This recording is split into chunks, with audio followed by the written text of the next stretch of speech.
Everybody, this is Karen here, and as you can This see, is May and we are with Boomers to to Gen Z. Gen Z. So today we're going to talk about dealing with loneliness, especially in the world that we are supposedly to be so connected. So, how do you deal with it? How May deals with it? How I deal with it? So don't go away. We'll be back soon.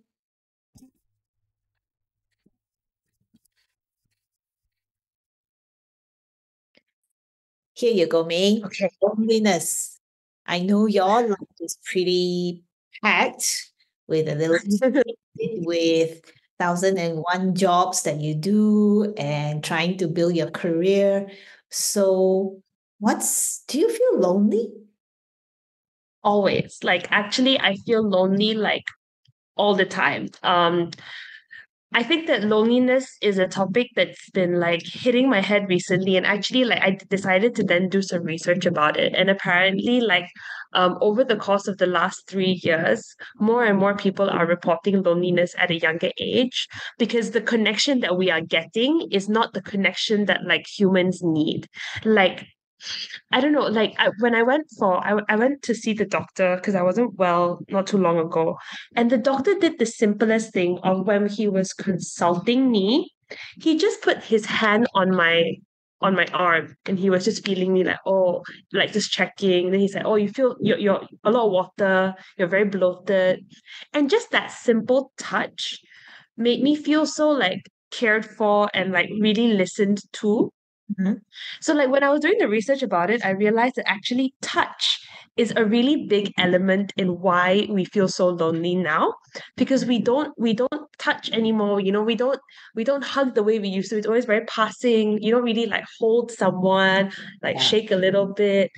And as humans, that's what you need, right? You need that. Now we're just so oh, I'm busy, I'm on my computer, or I'm on my phone, I'm on my phone. That I feel very, very lonely. I feel and it can get so bad to the point that I find myself crying or I find myself tearing up through the day, and it makes me angry that I don't do anything about it, but instead I push people away even more.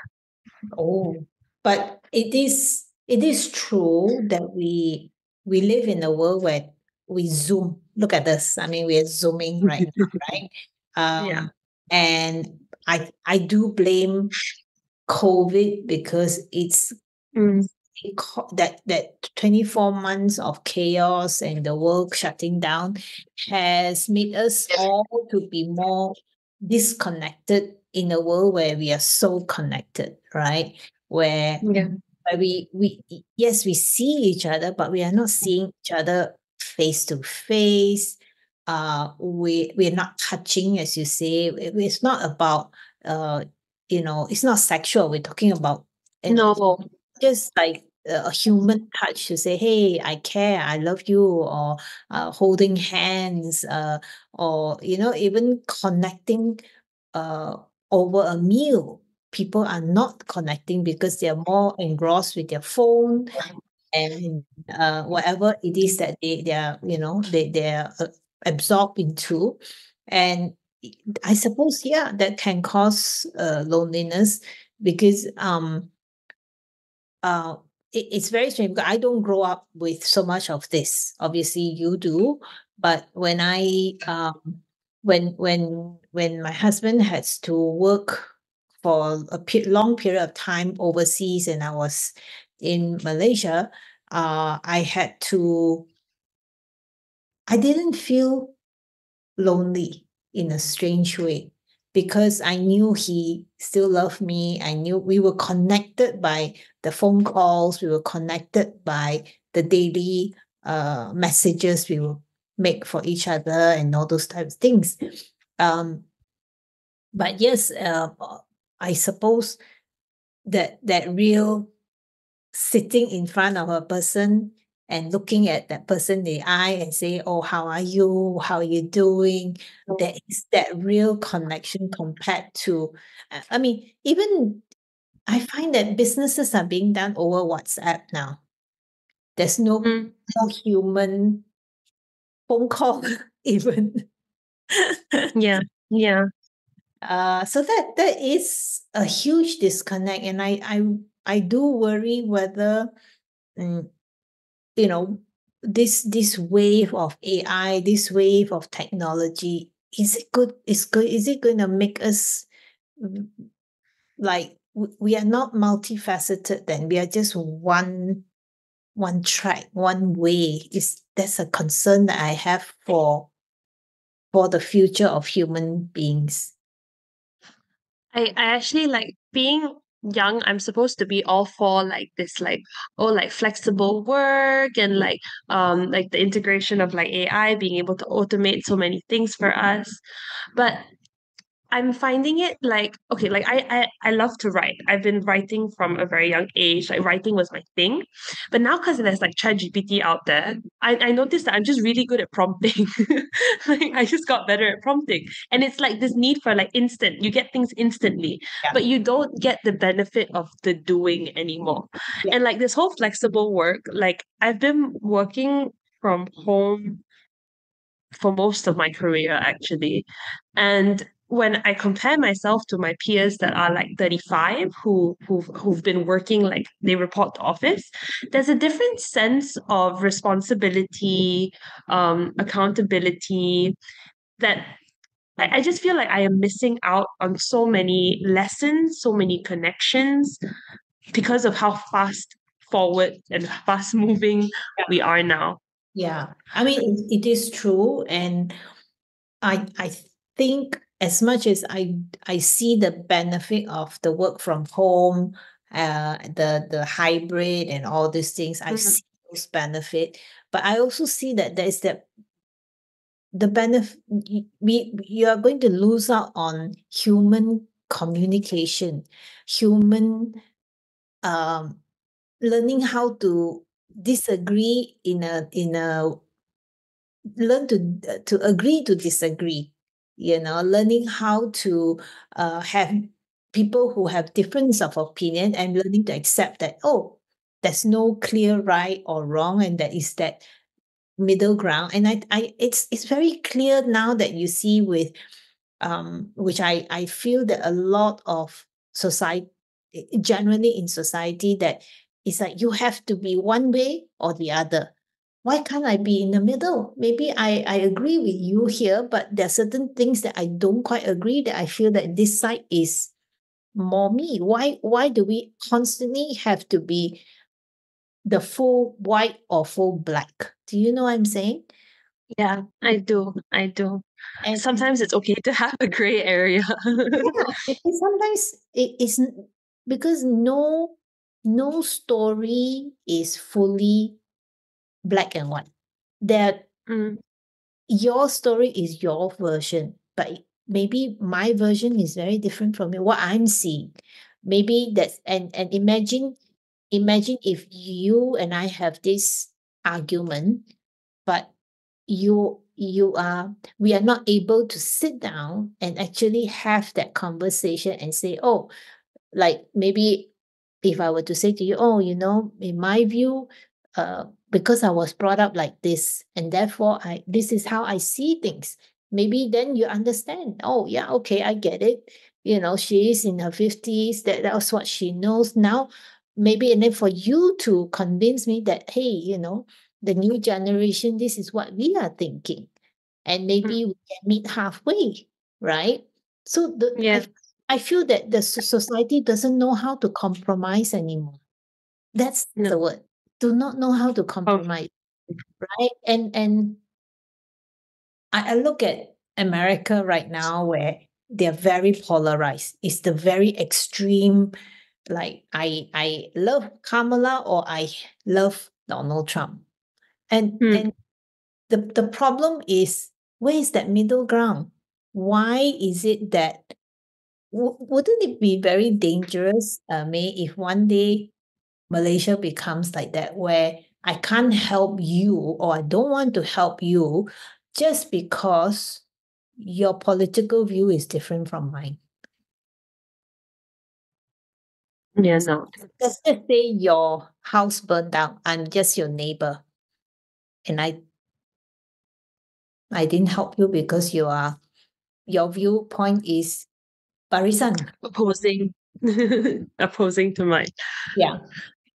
It would be a very scary, and it's like these more of these things, it's causing even more of a divide. And and it's so funny because like, as I think that people like, okay, like you brought up the Kamala Harris and the Donald Trump example, I feel like it's again people's need to belong in a group that they quickly just like, oh yeah, yeah, yeah, I'm part of Kamala Harris's team, or I'm the Donald Trump team. But it's that human need to just belong and to identify with another group of people, and we're identifying ourselves with all of these things that are external instead of focusing on the community that we already are, that exists as us just being humans to humans. And it's like, oh, we're developing this technology, we're doing this with technology. You haven't even stopped like littering. Like, why are we so, like, what was so wrong with the olden days in that sense? What was so wrong? You still made a lot of money in your day, I bet. Okay, not too olden days lah, but back Oh, then. no, as in, there's nothing wrong with progress. I think that there has to be, as any generation, we want the next generation to be better and better and better. That should be the way. But I think fundamentally is finding that compromise and say, okay, yes, it's not wrong what you're thinking, but kind of say, okay, but can we have an agreement that this is how, to compromise and meet your needs as well as my needs, so that we can exist in this world in a more harmonious way. The problem is whether it's US or anywhere, honestly, even Russia and all that. It's like it has to be this way or no way. No If way. it's not, if Yeah. it's not this way, then it's war. If it's not, Big. if you don't agree with me, then I'm going to kill my opponent. If you don't agree with me, I will, then you have, if when I will shoot you down. Why is that? So that's something that I think society has to really look into, because I do fundamentally believe that with technology, or we are really swayed off from the loneliness, um, it does create division. It does create mental anxiety, because you think you are connected, but But you're not. you're not. You're not even like having a real face-to-face conversation and getting to know that person in a different way. I mean, I'm sure you have had friendships that you have only met them through Zoom but never even seen them physically. Yeah. Especially when you work with people. But I feel like it's kind of been ingrained with me. So like when my parents got divorced, the thing that was told to me is like, don't worry, because they were both on different sides of the world. Don't worry, May, we can call each other. Don't worry, May, we can call. And so growing up, I thought like it's okay, like I can still talk to you, and like if I can still talk to a friend, that's fine. But as I get older, I'm starting to realize that this whole like, oh, I can call you, it's not good enough. And I feel like there's a deep loneliness within me now after all these years, that when I went to the UK recently to see my mom, when I left, oh my goodness, Karen, that sadness, it gets heavier and heavier as I Mhm. get older. Yeah. And I don't know how to show it to her. I Mhm. feel like it's weird to show it to her because she'll be like, it's okay, May. I can call you. It's as if she has also conditioned herself to Mhm. be okay with this distance. Right. But I was so broken by it. Like I was crying so much, and to a point that my son was like, Mama, like, why are you crying? Like, and I was like, oh no, like Nana is like my mom, and like it's painful to have to go because now I have to go be an adult again. um, and it just made me realize that like this is really a problem. And I mean, I'm trying to like be more cautious about it to feel a bit more full. Because I mean the choices have been made, right? Like I live on my own, I'm just with my kid. So how do I connect when I have the opportunity to connect, Mm. so that the loneliness, because it can Yeah. get really sad. Like sometimes I'm like, oh, if I do the dishes, don't do, so nobody knows. It's yeah, it does get sad, I have to admit. And it's good for a little while, but then those emotions come back. So I suppose again it's very individual. Some people need that connection more than others. And that's where you got to evaluate for yourself and say, okay, maybe I got to make the attempt, to um physically connect with the right people when you need to get your dose of hugs and kisses and whatnots, you know what I mean? And be okay with that. And yeah, because like I definitely find myself being more and more like a hermit because I'm actually a lot more into the Zoom and the internet trying to connect than anything else these days, which means it's quite it's not healthy. So I am also making a more conscious attempt to go out and meet people physically as much as I can. Yeah, because that would be it's just not healthy at the end of the day. Yeah.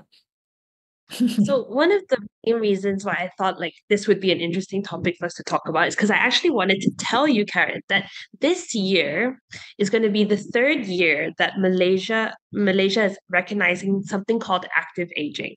Mhm. And the theme for this year is actually combating loneliness. Oh, And then I thought to myself, I was like, well, Karen is a similar like age group as the people that are attending this. right. But I don't see Karen as someone who sort of blocks herself out from the world. She's still very active. She does a lot of stuff. So for our listeners who are a bit older, like the in their 40s and above, what is like maybe some advice that you can give them about how to sort of stay active and make connections at that phase of life? Um, I I'm still trying. It's still a learning process, to be honest. But I do um make a conscious effort to call a friend or connect with a friend, and make more attempts um to meet up and do stuff. Because generally I do like more exercise and all that. So I try to do things around a activity instead of eating. So, like maybe walk together or do some dance together, whatever. So I encourage, especially midlife women who maybe due to their life of family and career and having only dedicated their majority of their life to their family and to career, to try to reconnect back to passion, their hobby. Maybe they love to dance, maybe they love to read. Why not create a book club, for instance? and Mm. connect once a month. If you are so terrified, then just do it mini steps, once a month, then later once a fortnight, or do get a dance instructor and get a small group to do a dance group together and get some exercise, and you laugh and you enjoy. So yeah, so you got, but you need to make effort. You need to put in that extra energy and effort, because it's not going to be done for you. You got to do your work for yourself. And I feel that a lot of us are so busy doing the work for others, they forget to do it for themselves. Yeah. Yeah. So Mm. that's something I've learned to try to say, okay, maybe I put myself first and not feel guilty and not feel shy about it, because then I can, but then after a group or after a dance or whatever, at least I come back really happy, and I got my sweats and happy to move about, that kind of thing. Yeah. I think it's really putting aside slot some time for yourself to do something that you enjoy. That would already be a good start. If I were to just by like knowing you, And if someone were to ask me, okay, if there's like a way to give advice to like someone else who's also in midlife, I'd say like one thing that you do very gracefully is like you kind of like put yourself out there. Like you do that. Like you don't shy away from things. It's like, oh, I want to do this. I'm gonna do this. And then you just do it. Instead of like you don't have that hesitation. Yeah. And I think that like when I see the writings that were on the website for active aging, most of them they were talking about, oh, I really wanted to start painting again, but maybe it's silly, you know, what's the point? Nobody's going to see it. So it's always a hesitation, which I think from you, it there is no hesitation. It's not about doing it tomorrow. You did it yesterday already. I do have hesitation, but I try. I think my mantra right now, especially, is I've got nothing to lose. Just do it. Mm, And if you at least try, then just the power of elimination. If you don't like it, then you stop. Then at least you say, well, I've tried and it didn't work. I don't like it. yeah. But yeah, and that's the thing about being older. You really don't care. You really don't care. Okay, it's so and you can't please everybody in life, and you know that you're not going to make everybody happy with you. Um, but the most thing is that you're not being harmful to others. And Mm, yeah, as long as you answer and abide to the man above. yeah, yeah. So Okay. cool. I think we've gone a bit straight off from our topic of loneliness, but I think it's enough. And as usual, please subscribe and like our podcast and our channel, because what you think is really, really important to us. And we really want to grow the channel so that we have more conversations, more, in-depth life, deep conversations. And in the meantime, this is just for entertainment only. And until next week, Bye. bye bye. See you.